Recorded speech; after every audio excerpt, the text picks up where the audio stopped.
আমরা যারা পশ্চিমবঙ্গে বাস করি তারা একটা কথার সঙ্গে আমরা খুব পরিচিত, ভেঙে দাও গুড়িয়ে দাও, ভেঙে দাও গুড়িয়ে দাও। কিন্তু না ভেঙে না গুড়িয়ে আমি একটা গল্প বলবো। কিছু লোক, অর্ধশিক্ষিত লোক, এরা এরা খুব বেশি শিক্ষিত নয়, তারা তাদের মজুরি কিভাবে বাড়িয়েছিল। গল্পটা এরকম যে আমরা চলে যাচ্ছি বেশ কিছু বছর আগে, যখন জমিদারি প্রথা ছিল। তো পুজো উপলক্ষে আমাদের পশ্চিমবঙ্গের বিভিন্ন জায়গায় তো ফাংশন হয়,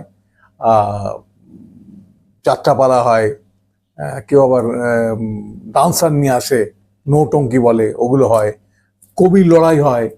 তো এইসব নিয়ে গ্রামে গ্রামে জমিদারদের মধ্যে একটা কম্পিটিশন, কার যাত্রা ভালো হলো, কার কবি লড়াই ভালো হলো, কার ফাংশন ভালো হলো, এইসব নিয়ে গরিব গুজরা লোকরা চর্চা করে। আর ভেতরে ভেতরে জমিদারদের একটা কম্পিটিশন হয়। তো এরকমই একটা গ্রামে একটা যাত্রাপালা দল এসছে, তারা করছে রামের বনবাস। তো এই উপলক্ষে আগের দিন সমস্ত টিম চলে এসছে। তো জমিদার বাবুর হেভি অ্যারেঞ্জমেন্ট, দারুণ খাওয়া দাওয়া, সব রান্না বান্না হয়েছে। এই রান্না বান্না এত এত ধরনের পদ, 56 রকম আইটেম, ও এত ওই গরিব গুজরাট লোক ওটা এত খায় কোথায়? এসব খাবার দাবার থেকে যে রামের বনবাসের একটা ইম্পর্টেন্ট ক্যারেক্টার হচ্ছে হনুমান। তা হনুমান করেছে গিয়ে এমন খেয়েছে, খেয়ে আর বেচারি সামলাতে পারেনি। এ খালি ভোর রাতে খালি ওই এতে যাচ্ছে আর আসছে, যাচ্ছে আর আসছে। তা অধিকারী মশাই থাকে, আরে লোটাল নিয়ে কোথায় যাচ্ছি রে হনুমান? তো বলছে, এই কোথেকে যাচ্ছি বলটা? ও শালা পেটের গল্প, মধ্যে মধ্যে বাগানে যাইছি, খাস খান খাস খান। আর খাস খান, অত খাবার দাবার দেখলে খাস খান বললে হবে? খেয়ে নিয়েছে। এরপর দেখছে যে ভোরবেলা যত ভোরের দিকে আসছে, সকাল হতে লাগছে, হনুমান আর নড়তে পারছে না, আলটিমেটলি বিছানায় শুয়ে পড়েছে। তো অধিকারের মতো তো টাক গরম হয়ে গেছে। আরে আজকে পাটের সময় যদি হনুমান পাট না করতে পারে, তাহলে তো মানে মার টানানি। তো ওই তো জমিদারবাবু তো ছাড়বে না। ওই ভয়ে শিউরে উঠলো চিন্তা করে যে কি হবে। ও আর রিস্ক নিল না। উনি করলেন কি, ও বেরিয়ে গেলেন যে রেডিমেড যদি একটা হনুমান জোগাড় করা যায়। কিন্তু যাকে তোকে তো হনুমানের পাট দেয় যায় না, তাকে তো দেখতে হনুমানের মতো হওয়া চাই, লম্বা চড়া স্বাস্থ্যবান, এবং ডায়লগও বলবে ভালো করে। কি আর করে, বেরিয়ে গেলেন। বেরিয়ে খুঁজতে খুঁজতে খুঁজতে খুঁজতে খুঁজতে খুঁজতে প্রায় সূর্য মধ্যগগনে হোপ ছেড়ে দিয়েছে যে আজকে কি যে করবে জমিদারি মশাই, জমিদার বাবু পেটানি খাবে, মারধর করবে, মেরে ফেলবে, কি করবে এসব ভাবছে। হঠাৎ দেখছে যে জমিতে একটি লেবার শ্রেণীর লোক আর কি কোদাল দিয়ে মাটি কোপাচ্ছে। চেহারা ফিজিক দেখে খুব পছন্দ হয়ে গেল অধিকারী মশাই, বাহ সুন্দর, একে তো হনুমান ভালো মানাবে যদি কথাটা বলতে পারে বলে। উনি ওই আলের সামনে দাঁড়িয়ে বলছি, ও ভাই, ও ভাই শুনছো, ও ভাই। ও ভাই বললে এই আর পাত্তা দিচ্ছে না, ও কুপিয়ে যাচ্ছে। আরে মুশকিল তো। ও করেছে আর কি করবে, জুতোটা হাতে নিয়ে কাদের মধ্যে নেমেছে, মাটি করার মধ্যে, ওখানে নেমে বলছে, ভাই, ও ভাই শুনছো, কন কর্তা, আপনার কথাও শুনুন, কাজও করুন। আরে কাজটা বন্ধ করো না, সামনে যাবে না, কন কন কি করতেছেন? শোনো, আমরা জানো তো আজকে তোমাদের এই গ্রামে রামের যাত্রাপালা, রামের বনবাসের যাত্রাপালা একটা হবে, শুনেছো? বলে হ্যাঁ, রামের বনবাস হবে, আমি শুনছি। বলে আমি হচ্ছি সেই দলের অধিকারী। তা হয়েছে কি, আমাদের ওই যে হনুমান বেচারি শরীর খারাপ হয়ে গেছে। তা তোমাকে দেখে আমার খুব পছন্দ হয়েছে, তা তুমি কি ও অ্যাক্টিং করবে? তুমি যদি বলো তাহলে তোমাকে দিয়ে আমাদের কাজটা চালিয়ে নেবো। তাহলে তোমাকে একটু সময় দিতে হবে, তুমি কখন আসতে পারবে বলো। তো দুজনে মিলে কথা বলে একটা টাইম সেট হয়েছে। তা অধিকারী মশাই নিশ্চিন্ত হয়ে গেছে। উনি বলে ঠিক আছে, তাহলে কথা হইলো, তুমি তাহলে চলেছ, আমি তোমার জন্য অপেক্ষা করবো বলে উনি টান করেছেন। ও কথা মশাই, বলছি কি, আরে কথা তো হয়েছে, আপনি কইছেন, আমি বললাম হ্যাঁ, কিন্তু এটা কি হইব মানে? আরে মাল কত দিবেন, কথাটা এটা ঠিক করে দেন, তারপরে না আপনার কাজ করুন।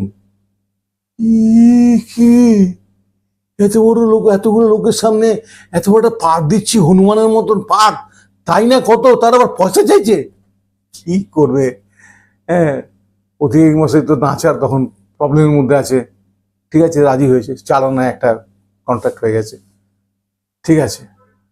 তাই এবার যথাসময়ে 6টার সময় কনসার্ট আরম্ভ হয়েছে।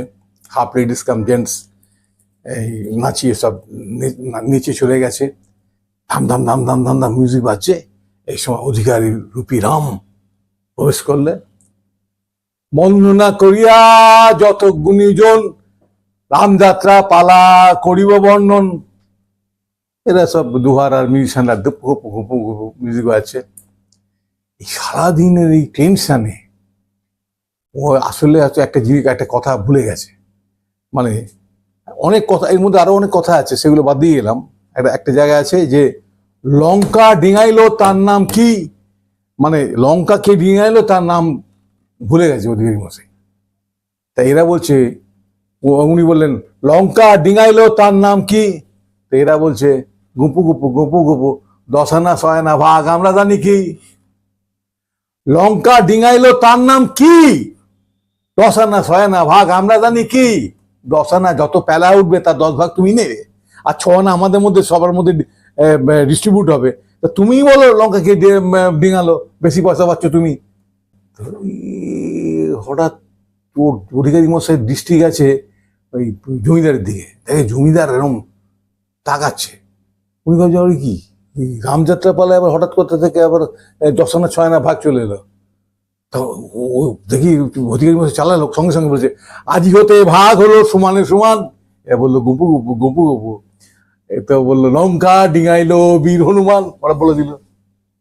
এবার আরো সব কথাবার্তা আছে।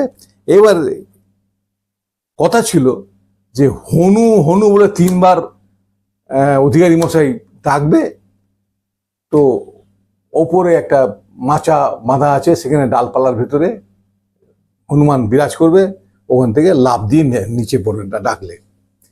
তো যথারীতি অধিকারী মশাই, রামরূপে অধিকারী মশাই ডেকেছেন, হনু হনু, ওই হনু,